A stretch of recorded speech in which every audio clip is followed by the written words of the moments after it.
आकाश भूमि news राष्ट्रीय समाचार पत्र व वेब न्यूज चैनल निडर पत्रकारिता की एक अनोखी झलक। नमस्कार, आकाश भूमि न्यूज में आपका स्वागत है। मैं हूं दीपक मिश्रा। इस समय हम मौजूद हैं जनपद भदोही के अमवा बाम्फी में। कहते हैं कि जन्मों का पुण्य उदय होता है तो भागवत कथा सुनने का सौभाग्य प्राप्त होता है। किसके यहाँ कथा हो रही है, कब हो रही है और कैसे लोग इसका लाभ ले सकते हैं, यहाँ आकर कथा का श्रवण कर सकते हैं, हम पंडित जी से जानने का प्रयास करेंगे। सर, पंडित जी अपना नाम है। मैं नरोत्तम शास्त्री और वृंदावन धाम से मेरा आगमन हुआ है इस क्षेत्र में। और किसके यहाँ हो रही है? ये हमारे कथा के जो मुख्य यजमान हैं पूरा पांडे परिवार, श्री नंदलाल पांडे जी एवं उनके सभी परिवारीगण, ये सब मिलकर के इस कथा का आयोजन करा रहे हैं। कब से कब होने ये कथा का आज कलश यात्रा से शुभारंभ हुआ है और 28 नवंबर से 4-5 दिसंबर तक ये कथा का भागवत कथा का आयोजन चलेगा। इसी कार्यक्रम में फिर पुनः 11 दिसंबर से लेकर के 13 दिसंबर तक रामचरितमानस का खंड पाठ है और 14 दिसंबर को पूर्णाहुति के साथ भंडारे के साथ इस कार्यक्रम का मंगलमय विश्राम है। कब से कब तक कथा होगी? क्योंकि जो कथा का जो समय है वो 28 नवंबर से और 4 दिसंबर तक भागवत कथा का आयोजन होगा। समय क्या रखा होगा? समय कथा का दोपहर 2 बजे से लेकर के 6 बजे तक। कथा के बारे में कुछ कहना चाहें, भक्तगणों से कुछ कहना चाहें कि क्यों कथा वो सुने आकर? हाँ, कथा की बड़ी महिमा है। सबसे बड़ी बात तो आज से जो है मार्गशीर्ष का महीना प्रारंभ हो रहा है, कार्तिक मास का विश्राम हुआ है। और रही बात कथा की, तो कथा की तो अनंत महिमा है। भगवान की कथा पापों का शमन करने वाली है, पुण्य को प्रदान करने वाली है और भगवान की जो भागवत कथा है वो व्यक्ति को भक्ति, ज्ञान और वैराग्य को प्रदान करने वाली है। तो इसीलिए हम लोगों के जीवन में सत्संग की बहुत आवश्यकता है। तो भक्ति और ज्ञान और वैराग्य के बिना, हमारे महापुरुष कहते हैं कि जिस प्रकार वृक्ष है पर उसमें फल नहीं है तो वृक्ष निरर्थक है। जिस प्रकार गंगा आदि जो नदियां हैं विशाल, उनमें यदि वह जल नहीं है तो उनका नाम भी निरर्थक है।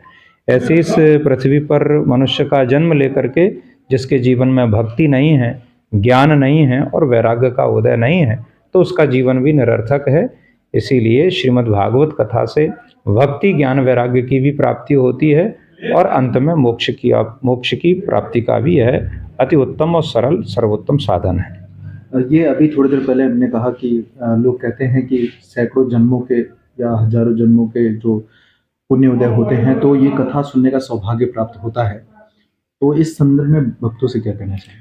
बिल्कुल, ये बात सत्य है कि इस पृथ्वी पर अनंत जीव हैं, बहुत सारे लोग हैं, पर सबको ये कथा रूपी रस प्राप्त नहीं होता है।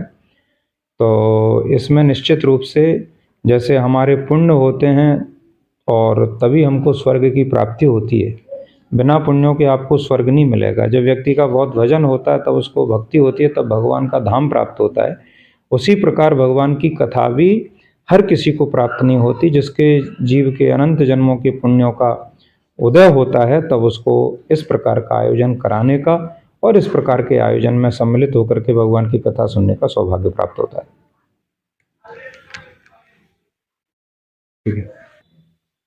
वर्तमान परिवेश में जिस तरह से जो धर्म का लोप हो रहा है, हालांकि विगत कुछ वर्षों में धर्म की और आस्था की और लोगों का विश्वास बढ़ा है, तो क्या कहना चाहेंगे कि किस तरह से लोग अपने परिवार को और अपने समाज को धर्म के रास्ते पर ला सकते?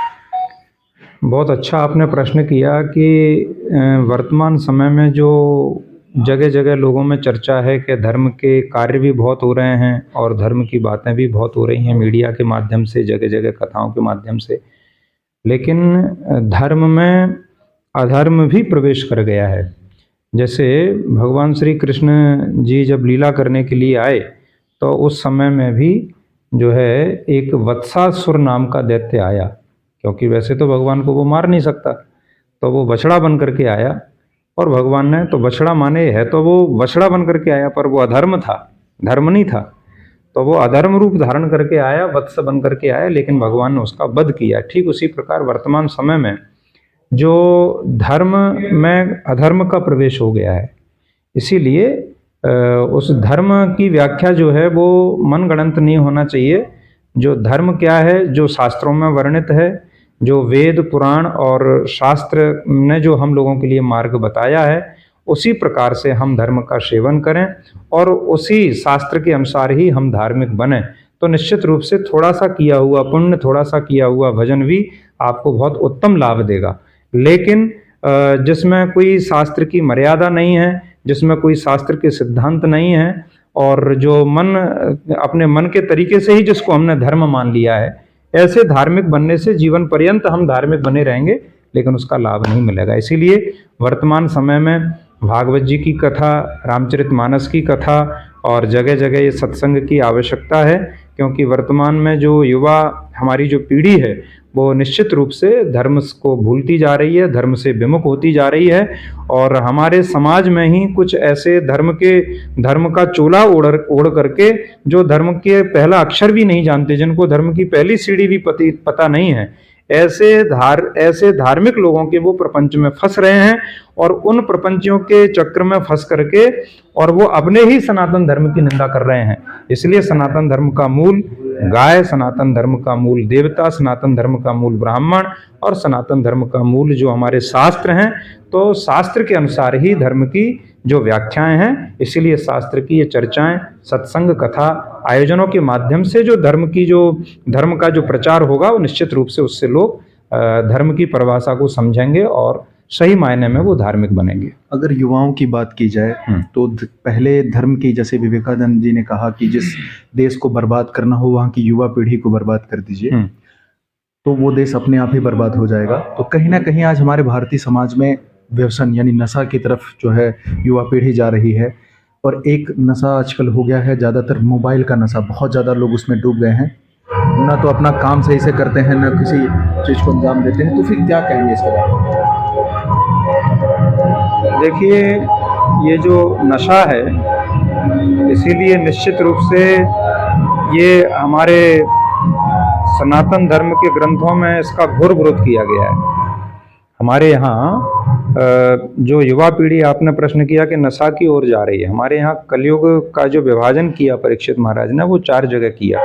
एक शराब में, एक मदिरालय शराब में, और एक वैश्यालय में, और एक जो है जो कलयुग है वो द्यूतम जुआ में, और जो अपने जो कसाई खाने जो होते हैं, तो इनमें से जो शराब पी जाती है, जो मदिरालय है, ये कलयुग का साक्षात जो है मूर्त रूप है। इसलिए निश्चित रूप से जो शराब पीता है और व्यसन करता है, निश्चित रूप से कलयुग ने उसके मन मस्तिष्क को विकृत कर दिया है। शास्त्र हमारा इसका घोर विरोध करता है, और शास्त्रों में तो यहाँ तक कहा गया है कि जो व्यक्ति नशा करता है, किसी भी प्रकार का नशा, चाहे वो शराब का नशा हो, चाहे वो किसी और भी वस्तु का नशा हो, तो वह न भगवान के किसी उपयोग का है, न वो समाज में कोई बहुत अच्छा कार्य कर सकता है, न वो धार्मिक बन सकता है। इसीलिए ऐसी स्थिति में हमारे शास्त्र कहते हैं कि यदि आपको समाज में कोई अच्छा कार्य करना है, सबसे पहले तो हम नशाओं से दूर रहें, एक अच्छे व्यक्ति बने, एक अच्छे सामाजिक कार्यों को करें, उसके बाद में भगवत प्राप्ति और ये धर्म का कार्य तो बाद का है। सबसे पहले तो नशा मुक्त ही हम लोगों को जो है भगवत भक्ति से जुड़ेगा। एक चीज़ और देखी गई है कि बच्चों को एकदम से जब वो बड़े हो जाते हैं और फिर उनके आचरण सही नहीं होते, तो जो गार्जियन होते हैं वो ये कहते हैं कि अब तुम अच्छा आचरण करो। तो एकदम से मुझे ऐसा लगता है कि एकदम से आचरण नहीं सिखाया जा सकता। यदि बचपन से बच्चों को अच्छी कथाओं में या इस तरह से अच्छे सानिध्य में ले जाया जाए, तो इसके बारे में क्या कहना चाहेंगे? इसके बारे में भागवत में ये कथा आती है कि हमारे महापुरुषों ने कहा है कि कोई भी व्यक्ति बुरा नहीं होता, कोई भी व्यक्ति अच्छा नहीं होता, और जन्म से एक माँ के 2 संतानें बराबर उसी माँ के गर्भ से जन्म लेती हैं, पर एक उसमें भगवान का अनन्य भक्त हो जाता है और एक जो है व्यसनी हो जाता है, पापी हो जाता है, व्यभिचारी हो जाता है। इसके मूल में यदि आप जाओगे तो इसमें केवल जो व्यक्ति महान बना है, जो व्यक्ति धार्मिक बना है, उसने धार्मिक लोगों का संग किया है, और जो व्यक्ति पाप में संलग्न है, व्यभिचार में संलग्न है, उसने जो है निश्चित रूप से किसी पापी व्यक्ति का संग किया है। तो संग की बड़ी महिमा है, इसीलिए हमारे महापुरुष कहते हैं कि सठ सुधरई सतसंगत पाई। इसीलिए हम अच्छे लोगों का संग करें। इसीलिए तभी आप अपने बच्चों को धार्मिक बनाने का कार्य या वो व्यसन मुक्त हो जाएं, उसके लिए उनको अच्छी संगति देना पड़ेगी। और जब तक वो महापुरुषों का संग नहीं करेंगे, अच्छे लोगों का संग नहीं करेंगे, तब तक हमारे कहने से कुछ नहीं होगा कि बेटा तुम अच्छे बन जाओ, वो अच्छे हो ही नहीं सकते। इसलिए उन्हें अच्छे लोगों की संगति की आवश्यकता है, वो संगति ही उनको अच्छा बनाएगी। धन्यवाद। जैसा कि महाराज जी ने कहा कि एक अच्छे समाज का निर्माण तभी हो सकता है जब बच्चों को जन्म से ही अच्छे संस्कार दिए जाएं, धर्म से जोड़ा जाए। तो आप इस अमृत रूपी कथा का आनंद 28 नवंबर से 4 दिसंबर तक इस कथा का आनंद 2 बजे से लेकर के 5 बजे तक ले सकते हैं। कथा स्थल है आपका अमवा माफी श्री नंदलाल पांडे जी के आवास पर यह कथा हो रही है। आप यहां आकर इसका आनंद ले सकते हैं। लाल बटन दबाकर चैनल को सब्सक्राइब करें तथा घंटी का बटन अवश्य दबाएं ताकि सभी वीडियो की जानकारी आपको मिलती रहे। अपने आसपास होने वाली घटनाओं की जानकारी के लिए आप हमें नीचे लिखे नंबरों पर संपर्क कर सकते हैं। आप अपने आसपास होने वाली घटनाओं का वीडियो हमें व्हाट्सएप भी कर सकते हैं।